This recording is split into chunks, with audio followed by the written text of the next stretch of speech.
اور اگر آپ ہسٹری پڑھیں، پاکستان کی تاریخ اٹھا کر دیکھیں تو آپ کو یہ بات معلوم ہو جائے گی کہ پاکستان بننے سے پہلے جو مسلمانوں کے معاشی حالات تھے وہ کتنے اچھے تھے۔ یعنی اس وقت جو ہم جن حالات میں چل رہے ہیں، یعنی 70-75 سال گزر چکے ہیں آزادی کو، آپ تاریخ اٹھا کر دیکھیں کہ مسلمانوں کے حالات، معاشی حالات اس سے بھی کئی گنا اچھے تھے۔ جب حالات اچھے تھے، معاشی حالات اچھے تھے، کھانا پینا اچھا ملتا تھا، رہن سہن اچھا تھا، رہائش اچھی تھی، دنیا کی ہر سہولت مسلمانوں کے پاس تھی، تو سوال پیدا ہوتا ہے کہ بھئی یہ آزادی حاصل کرنے کی ضرورت کیا پیش آئی؟ تو جب آپ مزید پڑھتے ہیں تاریخ کو تو اس کے اندر آپ کو یہ پتہ چلتا ہے کہ مسلمانوں کے اوپر بھلے معاشی حالات اچھے تھے، مال و دولت بہت زیادہ تھا، مسئلہ یہ تھا کہ مسلمان وہاں پر اقلیت کے طور پر رہ رہے تھے۔ اقلیت سے مراد کہ ایک یعنی غلام قوم کے طور پر رہ رہے تھے۔ وہاں کے اوپر راج تھا انگریزوں کا، ہندوؤں کا، سکھوں کا، اور مسلمان ان سب کے مظالم کی چکی میں پس رہے تھے۔ یعنی معاشی حالات بھی اچھے، ہر لحاظ سے اچھے، صرف مسئلہ یہ تھا کہ مسلمانوں کو اپنے جو مذہبی آزادی ہے وہ اچھے سے حاصل نہیں تھی۔ تو جب یہ ساری سوچ دیکھی گئی، یہ سارے حالات دیکھے گئے، تو پھر مسلمانوں کے اندر قائد اعظم نے اور علماء کرام نے، آج کل ہم آزادی مناتے ہیں، علماء کرام کا تذکرہ ہم اس کے اندر نہیں کرتے۔ آپ تاریخ اٹھا کر دیکھیں، سب سے زیادہ قربانی علماء نے دی ہیں، سب سے زیادہ شہادتیں علماء نے دی ہیں، اور انگریز کے ساتھ پاکستان کو حاصل کرنے کے لیے دو بدو جو جنگیں کی ہیں وہ بھی علماء کرام نے کی ہیں۔ تو بہرحال اقلیت کے طور پر مسلمان وہاں پر رہ رہے تھے، اور آزادی اس لیے حاصل کی گئی کہ مسلمانوں کو ایک آزاد ملک حاصل ہو، ایک ایسی جگہ مسلمانوں کو ملے جہاں پر رہ کر مسلمان اپنے تمام جو مذہبی جو احکام ہیں، نماز، روزہ، زکوٰۃ، حج، ہر چیز کو آزادی کے ساتھ ادا کر سکیں۔ پاکستان حاصل کرنے کا مقصد یہ تھا۔ قائد اعظم نے نعرہ لگایا تھا کہ پاکستان کو ہم ایک اسلامی فلاحی ریاست بنائیں گے، اور پاکستان کو حاصل کرتے ہوئے ہم نے نعرہ لگایا تھا لا الہ الا اللہ، یعنی پاکستان کا مطلب کیا؟ لا الہ الا اللہ۔ اب یہ ساری قربانیاں دی گئی، حالات بنائے گئے، آزادی حاصل ہوئی، اور آج ہم اس آزادی کو کس طرح پامال کر رہے ہیں؟ یعنی 70 سال 75 سال گزر چکے ہیں، آج تک ہمارے نوجوانوں کو یہ نہیں بتایا گیا کہ بھئی ہم نے یہ آزادی کس مقصد کے لیے حاصل کی ہے۔ ہمارے جو نوجوان نسل ہے اس کو اس چیز سے دور رکھا گیا، یہ نہیں بتایا گیا کہ کیوں حاصل کی گئی ہے، کس طرح حاصل کی گئی ہے، اور کیسے حاصل کی گئی ہے۔ ان تمام حالات سے، واقعات سے ہماری نوجوان نسل کو دور رکھا گیا۔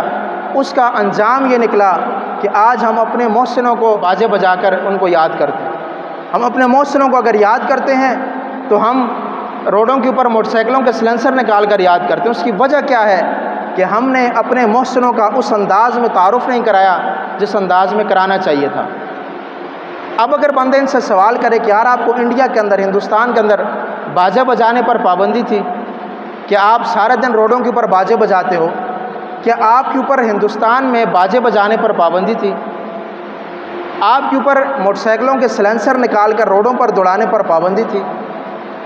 آپ کو صرف 10-15 دن جھنڈے لگا کر پاکستان زندہ باد کے نعرے لگانے پر اس طرح پابندی تھی؟ یعنی کیا چیز تھی جس کی وجہ سے آپ نے یہ ملک حاصل کیا ہے؟ کس وجہ نے، کس چیز نے آپ کو مجبور کیا کہ آپ ایک ملک حاصل کریں؟ تو جواب یہی آتا ہے کہ بھئی ہمارے اوپر کسی چیز پر پابندی نہیں تھی، صرف ہم نے جو دین کے مطابق زندگی گزارنی ہے اس چیز کے اوپر ہمارے اوپر پابندی تھی، اور ہم نے یہ ملک حاصل اسی لیے کیا تھا۔ لیکن افسوس کے ساتھ نوجوان نسل کو ایک بڑے طریقے سے اس چیز سے دور رکھا گیا۔ اس کو یہ نہیں بتایا کہ بھئی پاکستان حاصل کرتے ہوئے کتنی جانیں گئی ہیں، پاکستان ہم نے کس طرح حاصل کیا ہے، کس کس نے قربانی دی ہے، یہ ہم نے نوجوان نسل کو نہیں بتایا۔ اور نہیں بتایا تو اس کا انجام یہ ہے کہ یہی نوجوان نسل جب پڑھتی ہے، آگے جب وہ اچھی فیلڈ میں جاتی ہے، سیاستدان بنتے ہیں، دیگر جب شعبوں میں جاتے ہیں، تو ان کے دل میں پاکستان کی رتی برابر جو ہے نا وہ محبت اس طرح نہیں ہوتی جیسی ہونی چاہیے۔ اب آپ مجھے بتائیں کہ جو سیاستدان ہیں جنہوں نے ملک کا بیڑا غرق کیا ہوا ہے، کیا یہ پاکستانی نہیں ہے؟ کیا یہ پاکستان زندہ باد کا نعرہ نہیں لگاتے؟ کیا یہ نعرہ نہیں لگاتے کہ ہمیں پاکستان سے محبت ہے؟ لیکن یہ پھر کیوں پاکستان کو ایک یعنی ایسی راہ پر لے کر جا رہے ہیں، ایسی راہ پر اس ملک کو گامزن کیا ہوا ہے کہ جہاں پر تباہی کے سوا ہمیں کچھ نظر نہیں آتا؟ وجہ کیا ہے کہ ہماری نوجوان نسل کو اس قربانی کی اہمیت نہیں بتائی گئی. ہماری نوجوان نسل کو یہ نہیں بتایا گیا کہ جب یہ ملک حاصل کیا تھا تو 15 لاکھ مسلمان ان کے گلے کاٹے گئے. 15 لاکھ مسلمان، یہ کہنا آسان ہے، 15 لاکھ مسلمانوں کو شہید کیا گیا. 1,80,000 خواتین کی عزتیں لوٹی گئی. ایک ایک خاتون کو کئی سکھوں پر، کئی ہندوؤں پر بیچا گیا. ہماری مسلمان ماؤں بہنوں کی بولیاں لگائی گئی اور ایک ایک خاتون کو 10 سکھوں کے ہاتھ بیچا گیا. آپ تاریخ اٹھا کر پڑھیں کہ حاملہ عورتوں کے پیٹ چاک کر کے ان کے اندر سے زبردستی بچوں کو نکال کر ان کو زمین پر پٹخ کر مارا گیا. آپ تاریخ اٹھا کر دیکھیں، معصوم بچوں کو ان کے والدین کے سامنے شہید کیا گیا. سر کاٹ کر مسلمانوں کے فٹ بال بنائے گئے. یعنی تاریخ کا وہ ظلم جو یعنی لکھنے کے قابل نہیں ہے، پڑھنے کے قابل نہیں ہے، وہ ان مسلمانوں کی پر ڈھایا گیا. تب جا کر ہمیں یہ ملک حاصل ہوا. لیکن یہ چیزیں ہماری نوجوان نسل کو نہیں بتائی جاتی. جب نہیں بتائی جاتی تو ہماری نوجوان نسل نے باجے ہی بجانے ہیں. اور حیرانگی کی بات ہے کہ گاڑی کے اوپر ہم نے جھنڈا لگایا ہوا ہے پاکستان کا. ہم اپنے آپ کو پاکستانی کہلاتے ہیں، پاکستان زندہ باد کے نعرے لگاتے ہیں. اور مجھے بتائیں، آج کوئی ایسا نوجوان ہے جو انڈین گانے نہ سنتا ہوں؟ کوئی ایک نوجوان کہہ دے کہ میں انڈین گانے نہیں سنتا. کوئی ایک ایسا نوجوان دکھا دیں جو رات کو اس وقت تک سوتا ہو جب تک وہ انڈیا کی فلم نہ دیکھتا. تو مجھے بتائیں، کیا یہ شہداء کے خون سے غداری نہیں ہے؟ کیا یہ ان کے خون سے بے وفائی نہیں ہے؟ کیا جس مقصد کے لیے پاکستان بنایا گیا تھا، پاکستان حاصل کیا گیا تھا، کیا ہم اس مقصد کے اوپر پورا اتر رہے ہیں؟ اور میں نے شروع میں عرض کیا کہ پاکستان اور یہ آزادی ایک بہت بڑی اللہ کی نعمت ہے، اور ہم نعمت کی قدردانی کریں گے تو اللہ اس کے اندر ہمیں مزید ہمارے لیے آسانیاں پیدا فرمائیں گے. اور اگر ہم نعمت کی ناقدری کریں گے تو اللہ نے اسی طرح ہمیں ذلیل و خوار کرنا ہے جس طرح ہم ابھی ہو رہے ہیں. پاکستان کے اندر کس چیز کی کمی ہے؟ ہر چیز اللہ نے پاکستان کے اندر پیدا کی ہے. 4 موسم اللہ نے پاکستان کے اندر بنائے ہیں. معدنیات سے بھرپور ہے. پہاڑ کاٹے اندر سے سونے کی کانیں نکلتی ہیں، کوئلہ یہاں سے نکلتا ہے، معدنیات نکلتی ہیں. وجہ کیا ہے کہ ہم پیچھے ہیں؟ اس کی وجہ یہ ہے کہ ہم نے اس آزادی کی قدر نہیں کی، اور قدر نہیں کی تو اللہ تعالیٰ نے ہمیں پر ذلیل و خوار کر دیا ہے، ذلیل و رسوا کر دیا ہے. اب یہ دن ہماری زندگیوں میں اس لیے آتے ہیں کہ ہم ان دنوں کو یاد کریں، ہم ان قربانیوں کو یاد کریں جو قربانیاں اس پاکستان کے لیے حاصل کرنے کے لیے دی گئی تھی. ہم دن بھر نعرے لگائے پاکستان زندہ باد، رات کو ہم انڈین فلم دیکھ کر سوئے. دن بھر ہم نعرے لگائے پاکستان زندہ باد اور ہم پھر انڈین گانے سن کر سوئیں. ہمارے موبائل انڈین گانوں سے بھرے پڑے ہیں. مجھے بتائیں یہ ہماری پاکستان کے ساتھ کیسی محبت ہے؟ یہ ہماری پاکستان کے ساتھ غداری نہیں تو یہ کیا ہے؟ یعنی ہم سے بڑا غدار کون ہے کہ ہمارے لیے 15 لاکھ مسلمان شہید ہو گئے، ہمارے لیے 1,80,000 خواتین کی عزتیں لوٹی گئی، ہمارے لیے مسلمان اپنی جائیدادیں چھوڑ کر آئے، اپنا گھر بار چھوڑ کر آئے. انڈیا کے اندر مسلمانوں کی اچھی بڑی جائیدادیں تھیں، معاشی حالت ہم سے اچھی تھی، وہ سب چھوڑ کر آئے تاکہ ہم ایک آزاد ملک حاصل کریں اور وہاں پر جا کر ہم اپنے اسلامی جو قوانین ہیں، جو طور و طریقہ ہم اس کے مطابق رہیں. لیکن افسوس کے ساتھ کتنے سال گزر گئے، آج تک پاکستان کے اندر لا الہ الا اللہ کا قانون نہیں آیا.